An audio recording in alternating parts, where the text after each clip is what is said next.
আসসালামু আলাইকুম। দেশ এবং দেশের বাইরে থেকে যারা আমার ভিডিওটি দেখছেন সবাইকে স্বাগতম। আজকে আমি আপনাদের সাথে শেয়ার করব আমি আমার হাঁসেরে কী খাবার খাওয়াই, আমার হাঁস প্রতিদিন কতটুকু খাবার খাওয়াই, হাঁসের দানাদার খাবার কী দিয়ে তৈরি করি এবং হাঁসের কীভাবে আমি রাখি এবং প্রতিটা হাঁস কতটুকু ওজন এবং হাঁসের বয়স কতদিন এবং 200 হাঁস পালন করতে কত টাকা খরচ হয়। তা আমি প্রথমে যে ভিডিওটি দেখতে পাচ্ছেন এটা হচ্ছে আমার হাঁসের দানাদার খাবার, যে খাবারটা আমি নিজে বাড়ি তৈরি করছি। তৈরি করা আছে। এই দানাদার খাবারটা প্রথমে আমি আমার গামলায় নিয়েছি, নেওয়ার পরে 2 জায়গায় রাখছি, কারণ হাঁস হচ্ছে যে আমার অনেকগুলো, তো 270টা হাঁস, যার কারণে হাঁসগুলো আমি এক জায়গা খাবারটা দিতে পারি না, যার কারণে কারণ এক জায়গায় দিলে এরা খাইতে পারে না সবাই, যার কারণে আমি হাঁসটা 2 জায়গায় খাইতে দিই। এই হাঁসটা যেখানে ছোটো গামলায় যে খাবারগুলো রাখবো এগুলো ভিতরে দেবো এবং বড়ো গামলায় যে খাবারগুলো আমি করবো এগুলো বাইরে দেবো। তা বলি যে আমি এখানে হাঁসের যে খাবারগুলো আছে দেখতে পাচ্ছেন, এর ভিতরে প্রায় 10-12 প্রকার মেডিসিন দেওয়া আছে। তা বলি কী কী দেওয়া আছে, এটা হচ্ছে যে ফিড আছে, ধান আছে, খুদ আছে, তারপরে কুড়া আছে, গম আছে, গমের ছাল আছে, তারপরে ভুট্টা ভাঙা আছে, লবণ আছে, সলিড খোল আছে এবং আরও 2-1 প্রকার মেডিসিন আছে। এটা যেহেতু ডিম পাড়া হাঁস না, আমার হাঁসের বয়স হয়েছে যে প্রায় 2 মাসের কাছাকাছি, আজকে 1 মাস 28 দিন, যার কারণে আমি এখন ডিম পাড়া মেডিসিন বাদে সবগুলোই দিচ্ছি। এগুলো হচ্ছে যে আমার হাঁস। আর এই খাবার তৈরি করতে যে আমার বেশ টাকা লাগিয়েছে, তবে শুধু ফিডের দামটাই বেশি, বাকি গমের সালড কেজি 45 টাকা, ভুট্টা ভাঙা 40 টাকা, কুড়া 14 টাকা, ধান 32 টাকা, গম 40 টাকা, এই মূলত দাম। আর এগুলো আমি এখন মিক্স করে খাবার খাওয়াবো। আর এই খাবার খাওয়ালে আমার প্রতিদিন 25 থেকে 30 কেজি খাবার যায়। আর আমার একটা হাঁসে যেহেতু 270টা হাঁস, এভারেজ হিসাব করলে আমার 3 থেকে 4 টাকা খাবার লাগে এখন। 3 থেকে 4 টাকা খাবার লাগে, যার কারণে আমার বেশি একটা খাবার কস্ট নেই।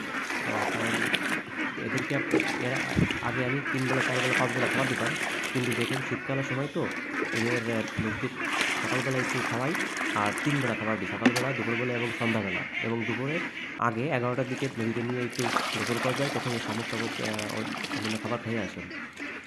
এখন এই যে খাবারগুলো মিক্স করতে দিই, দেখতে পাচ্ছি যে আমাদের পানি দিয়ে গামলার ভিতরে ভালো করে এটি টেস্ট করা হবে। এই টেস্ট খাবারটা আস্তে আস্তে আমি বিভিন্ন প্রকারের গামলা, মালসা ইত্যাদিতে দেবো, দেওয়ার পর হাঁস ছাড়বো, ছাড়ার পরে খাবে।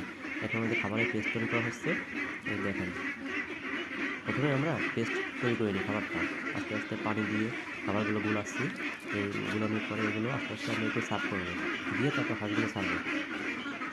তা আল্লাহ দিলে এইভাবে যদি খাবার খাওয়াই, আর অনেকে হচ্ছে হাঁসের ধান খাওয়ান বা অনেক প্রকারের খাবার খাওয়ান, মূলত এভাবে যদি ইসির খাবার না খাওয়ানো হয়, বিভিন্ন দানাদার খাবার, তাহলে কিন্তু হাঁস পারবে না। আমার কিন্তু একটা হাঁস প্রথমে 1 কেজি হয়েছিল 1 মাস 7 দিন বয়সে। এইভাবে কিন্তু দানাদার খাবার না খাওয়ালে হাঁস বাড়বে না। 1 মাস 7 দিনে আমার যে হাঁস 1 কেজি উপরে চলে গেছিল। যেখানে এইভাবে আমি প্রতিটা গামলায় খাবার দিচ্ছি, দিয়ে এইগুলো একটু করে সার্ভ করবো, সার্ভ করার পরে হাঁসগুলো ছাড়বো। প্রতিটা গামলায় সমান করে দিচ্ছি, যাতে হাঁসগুলো ছেড়ে দিলে ইচ্ছা মতো খেতে পারে। আর আমি খাবারগুলো আগের থেকেই তৈরি করে নিয়ে যাই, যার কারণে হাঁসের ভিতর থেকে আমি খাবার দিই না, কারণ হাঁসের ভিতরে খাবার দিলে জানেন যে বিভিন্ন সমস্যা হতে পারে, হাঁসের পাড়া লাগতে পারে, হাঁসের ঝামেলা হতে পারে, একটা হাঁসের কোনোটা বেশি খাবে, কোনোটা কম খাবে। আর এইভাবে দিলে প্রত্যেকটা পরিবার সবাই খাবে। এই যে দেখেন, আমি খাবারগুলো প্রথমে আমার যেখানে খাবার রাখছি, এটা হচ্ছে আসলে হাঁস রাখি, আমি খাবারগুলো এইভাবে সার্ভ করছি, সার্ভ করার পরে এখন এই দেখেন সুন্দরভাবে এবং নির্দিষ্ট জায়গায় দিবে। এবার এখানে হাঁস থাকলে যাতে এরা নির্দিষ্ট খেতে পারে। এবার 14-15টা দেখা ছাড়ছি, ছাড়া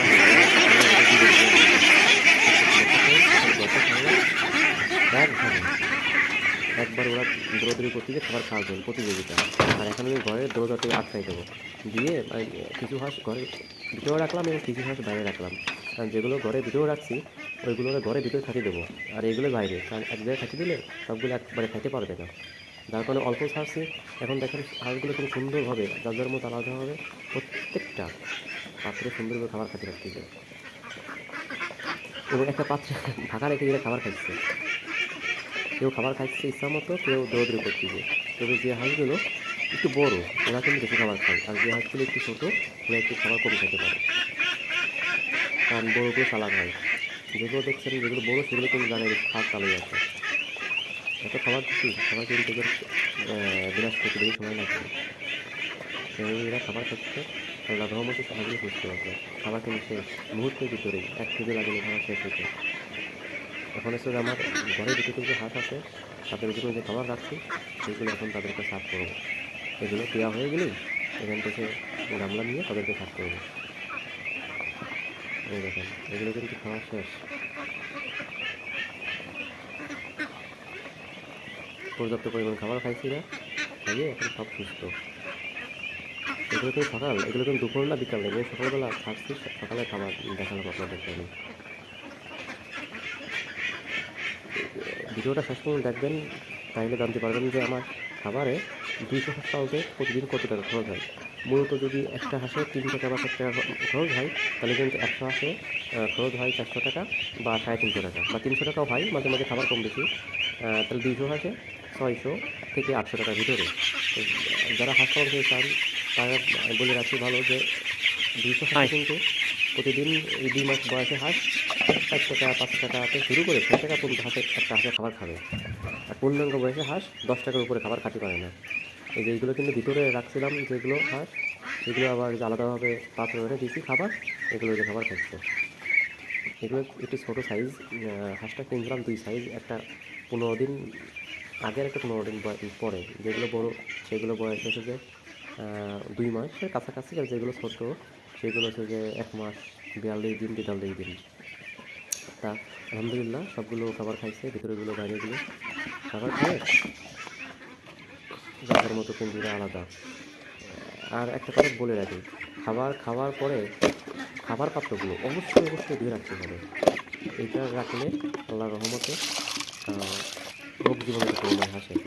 এখন আমি যে কাজই করি না কেন প্রতিদিন খাবার শেষ করাই হাঁসের খাবারের পাত্রগুলো ধুয়ে রাখি। আর ধুয়ে রাখলে আল্লাহর রহমতে রোগ জীবাণু কম হয়, কারণ পাত্র যদি ধুয়ে না রাখি তাহলে কিন্তু বিভিন্ন প্রকার রোগ ব্যাধি সৃষ্টি হতে পারে। আর যখনই কাজ তখন, আমি যদি মনে করি যে আমি এখন খাইতে দিছি আবার খাদ্য দেওয়ার সময় ধোবো না, তাহলে কিন্তু এগুলো হবে না। যখন খাইতে দেবো তখনই ধোয়া হবে। আর এই যে এখন সব খাবার শেষ, পানি দেওয়া শেষ, এখন এদের পানি শেষ হলে এরা যাদের মতো রেস্টে থাকবে। খাবার শেষ করে পানি দিচ্ছি, খাবারের আগেই পানি দেওয়া উচিত, কিন্তু আমি আজকে একটু দেরিতে ঘুম থেকে ওঠার কারণে পানি দেওয়ার তৈরি করতে পারি না, যার কারণে খাবার শেষ করে এদিকে পানি দেওয়া হয়েছে। তো আল্লাহর রহমতে সুস্থ আছে, সবাই আমার সঙ্গে দোয়া করবেন। আর ভিডিওটি যদি ভালো লাগে সবাই আমার চ্যানেলটি লাইক সাবস্ক্রাইব করে রাখবেন এবং শেয়ার করবেন। আর যদি কারো কোনো কিছু জানার থাকে